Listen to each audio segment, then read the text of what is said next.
Hey everyone, welcome back. Sometimes you just got to do a deep dive, and today we're taking a deep dive into IT downtime. Mhm. You know that feeling right when your work just grinds to a halt because technology decides to peace out on you? Well, we're going to break down the top 10 IT issues that businesses are dealing with in 2024. And get this, Buckle up. we're not just making this up. This is based on CloudSecureTech's market research. We analyzed over 1,000 cases, so we're talking like real-world data. Some of these findings were pretty interesting. Yeah, even to me. So let's get started with the biggest offender. And you ready for this? It's email. I'm not gonna lie, I was surprised to see that that was still number one. I know, right?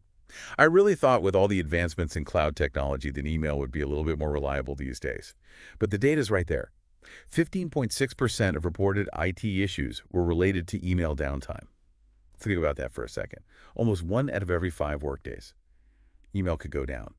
And we all know what happens when that happens. It's total chaos. Sales teams can't talk to their clients. Customer service is stuck. Projects stop. Yeah, you're really painting a bleak picture, but it's unfortunately the reality for a lot of businesses. And server overload, configuration errors, just good old outdated software are all still issues. But there's another piece to this. What's that? So more and more businesses are moving to cloud-based email, like Microsoft 365 or Google Workspace. And don't get me wrong, these platforms are great. They offer tons of features and they're super convenient. But there's a catch. When those providers have an outage, you are basically at their mercy. You're putting all your eggs in one basket. Yeah, and hoping that basket never falls. So it makes you wonder if that trade-off for convenience is really worth the risk. It's a good question and something every business leader needs to think about. Absolutely. Yeah. Okay, so email is a huge problem. But let's talk about the devices that we're using every day. Laptops and desktops. I mean, come on. Who hasn't been frustrated when their laptop just completely slows down? It's like Yeah. you're running in mud. Yeah. Such a good analogy. And the data actually shows that it's a pretty big contributor to downtime. Laptops account for 10.4% of downtime incidents, and desktops are right behind them at 8.6%. So that's almost 1/5 of all downtime from device issues. Wow, those numbers are higher than I thought they'd be. I get that hardware fails, things break. Yeah. But what else is going on? Is it just old equipment or is there something else? It's a bunch of things. You've got outdated drivers and operating systems, Mm-hmm. and hybrid work has made it even worse. When people are working remotely, they tend to just not report these problems. They think it's just a small thing. Oh, yeah. It's just a little lag. I can deal with it later. Famous last words. Totally. And then that little lag turns into you needing to migrate all your data because your hard drive died. I've seen this happen so many times. Then IT's rushing around to get a new device, migrate data. What could have been a quick fix turns into a huge waste of time. It's like the saying goes, a stitch in time saves 9. Or maybe in this case, a quick IT ticket saves 9 hours of downtime.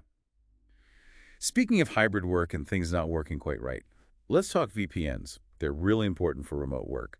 But our research showed something that might surprise you.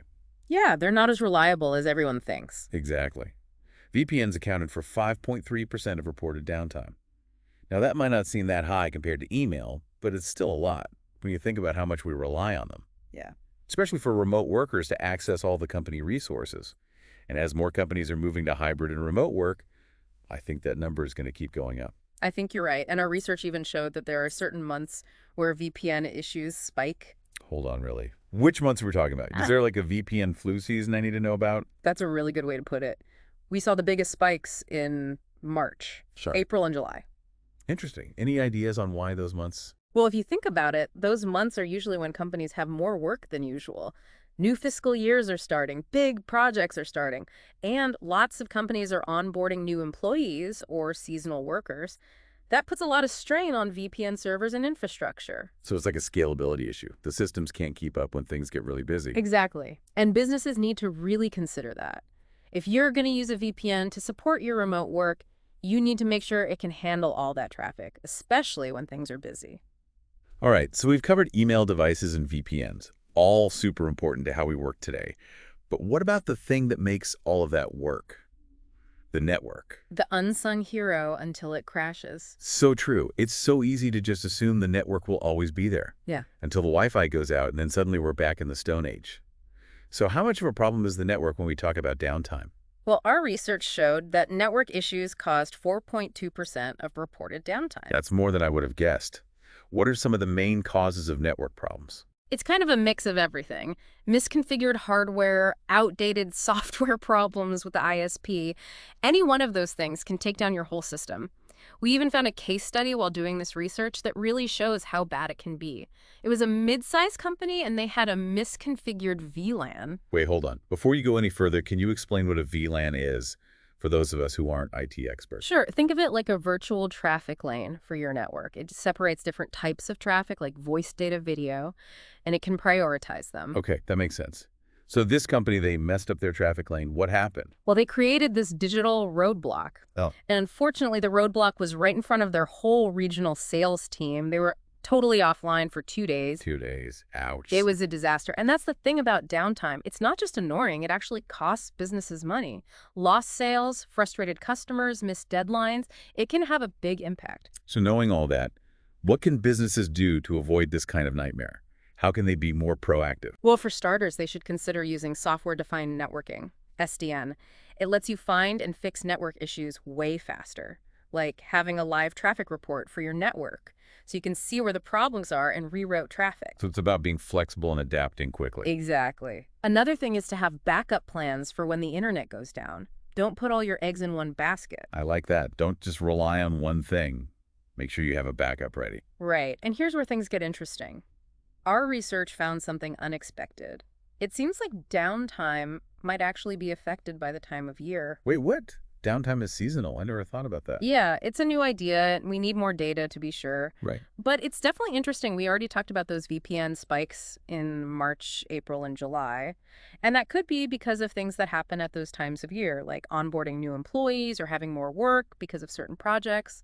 But there could be other seasonal things going on too. Like what? Well, some experts think that really hot weather in the summer could affect how well hardware works. And that could lead to more downtime. That makes sense. My laptop definitely gets hotter in the summer. Right. And then there's the holiday season, everyone's shopping online, and that puts more pressure on IT systems. Black Friday, Cyber Monday, all those things can slow down the network or even cause outages. So basically, you can't escape downtime. It's always lurking around the corner waiting to strike. Maybe not that dramatic, but it does show why it's important to be prepared. Don't wait for things to break before you try to fix them. Use the slower times of the year to get ready. Run tests, update software. The more you do ahead of time, the less likely you are to be caught off guard. Proactive planning. The best defense against downtime. I like that. You mentioned something earlier about how everything is interconnected. Can you talk more about that? Sure. One of the things that really stood out in our research is how connected everything is these days. Like even something small like a problem with your laptop can end up causing the whole network to fail. And then that can mess with VPN connections and even bring down important apps. So it's like a domino effect. One thing goes wrong and then everything starts crashing down. Exactly. And that brings up a really important question for business leaders. What does this interconnectedness mean for how you run your business? How do you build a system that can bounce back when one little thing goes wrong? So it's not just about fixing problems as they come up, hosts. It's about seeing the bigger picture and how everything works together. Exactly. And that's where it's super important to have visibility across your whole IT system. You need to be able to see what's happening everywhere, from the devices people are using to the network infrastructure to the cloud services. It all needs to be monitored and managed together. That makes sense. You need that big picture view so you can find weaknesses before they become problems and be ready to deal with things when they do go wrong. So if you want to learn more about this research, be sure to check out CloudSecureTech's full report. The link is in the show notes. And while you're there, tell us what your biggest IT problems are. What keeps you up at night?